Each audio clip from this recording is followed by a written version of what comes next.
हाँ, धन्यवाद सर। तो जहाँ पे कुछ यूथ भी इकट्ठा हुए हैं तो हम इनसे भी जानना चाहेंगे कि सर रोड अगर पब्लिक की डिमांड थी तभी जाके जहाँ पे रोड आया होगा, टेंडर लग चुका है, सब कुछ जहाँ पे मशीनें भी पहुँच चुकी हैं, फिर आगे काम शुरू होने का क्या वजह है कि काम शुरू क्यों नहीं हो रहा होगा? सर जैसे मैं बताना चाहूँगा कि सब कुछ हो चुका है, लेकिन कुछ लोगों का जो बाड़ी पनाह अपनों वाले लोगों का कुछ मसला है, उनको पिछला कोई क्लेम नहीं मिल पाया है। तो मैं एडमिनिस्ट्रेशन से ये भी बोलूँगा कि उनका भी मसला देखा जाए, उनका भी हल किया जाए। और हमारा ये जो इतने दिन से हमारी ये बड़ी देर से डिमांड थी, वो आज पूरी होने जा रही थी, लेकिन चंद कुछ लोग समझ लो उनकी भी अपनी वो है मजबूरी है, वो उनको पिछला कोई क्लेम नहीं मिल पाया, वो धरने पे बैठे हुए हैं। कि मैं एडमिनिस्ट्रेशन को ये भी बोलूँगा कि उनका भी कुछ देखा जाए और हमारी तरफ भी कुछ देखा जाए, ताकि हमारा रोड जल्दी से जल्दी पहुँच पाए। हम इतने इधर से आप देखो ज़रा, इतने दूर चढ़ के जाते हैं, हम सामान लाना होगा तो वहाँ से 200 रुपये खच्चर लेते हैं यहाँ से। तो हमारे यहाँ पे हाई सेकेंडरी भी, अभी देखो हाई सेकेंडरी के बच्चे भी पैदल ही आते हैं। ये तो पिछले मुझे लगता है कि ये 20 साल से चली आ रही है हाई सेकेंडरी। और यहाँ तक मुझे पता है कि ये जो PMGSY 4 है, इससे पहले ही हाई सेकेंडरी टच होनी चाहिए थी, लेकिन ये किसी वजह से रह गई थी।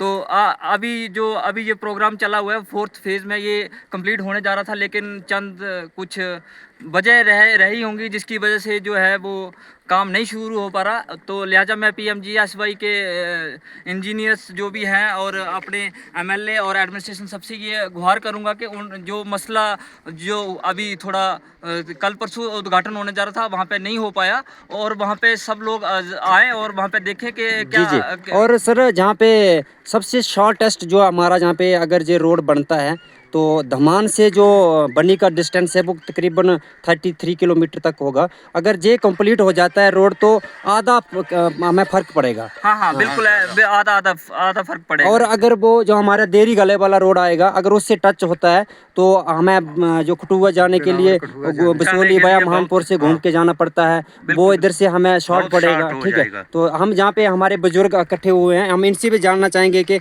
आप लोग इस रोड के लिए क्या डिमांड रखना चाहेंगे एडमिनिस्ट्रेशन? जल्दी से जल्दी बढ़ना चाहिए। और हमें चलोक वालों से या उनसे भी कोई नफरत नहीं है कि वो उनको कुछ मुआवजा वगैरह ना मिले उनको, हम भी उनके साथ हैं, लेकिन ये रोड बंद नहीं होना चाहिए। जी।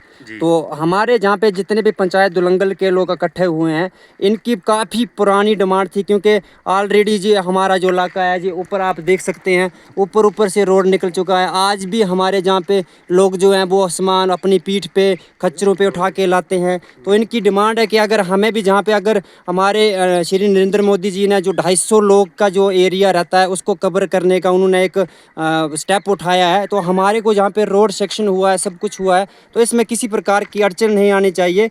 तो हम जहाँ पे हमारे एक और बुजुर्ग आदमी इनसे जानना चाहेंगे कि आप लोग जो अपनी जहाँ पे दुकानों के लिए सामान लाते हैं ऊपर, तो आपको कितना किराया जो पर खच्चर पड़ता है? हाँ जी, ये हम लाते हैं 200 रुपया खच्चर। जहाँ ऊपर से दुलंगल जो हमारा बाजार है वहाँ के लिए 200 रुपया खच्चर लेते हैं, लेकिन बनी से भी लेते थे। जी। जब रोड नहीं था तब बनी से भी लाते थे।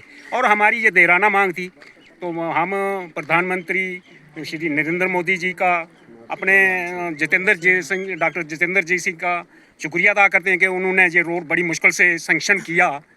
तो अब पैसा भी अप्रूव हो चुका है, टेंडर भी लग चुका है, इसका उद्घाटन होने वाला था, लेकिन वहाँ थोड़ा सा बिल्कुल सर। और ये रोड जो बन रहा है जी, हाँ, और ये हमारे लोगों की डिमांड ही रही होगी तभी जाके ये रोड सेक्शन हुआ है। उनका भी जो उनका डिमांड है वो भी जनरल है, क्योंकि उनका जो मुआवजा है वो भी मिलना चाहिए। बिल्कुल, हम पे उसका कोई एतराज नहीं है, लेकिन ये हमारा ये जो रोड है इसको जल्दी से जल्दी इसका काम शुरू हो, ताकि चलो वहाँ डिस्प्यूट है तो थोड़ा उनकी मर्जी से काम हो, उनकी मर्जी के मुताबिक वहाँ काम हो। किसी गरीब की ज़मीन आ रही है तो थोड़ी बहुत उसकी भी आए, दूसरे की भी आए। तो ये नहीं है कि किसी गरीब का ही नुकसान होना, वो नहीं होना चाहिए। थोड़ा थोड़ा सबकी आ जाए, सहमति के साथ होता है कोई भी काम है, और जो होना चाहिए। भारत माता की, भारत माता की।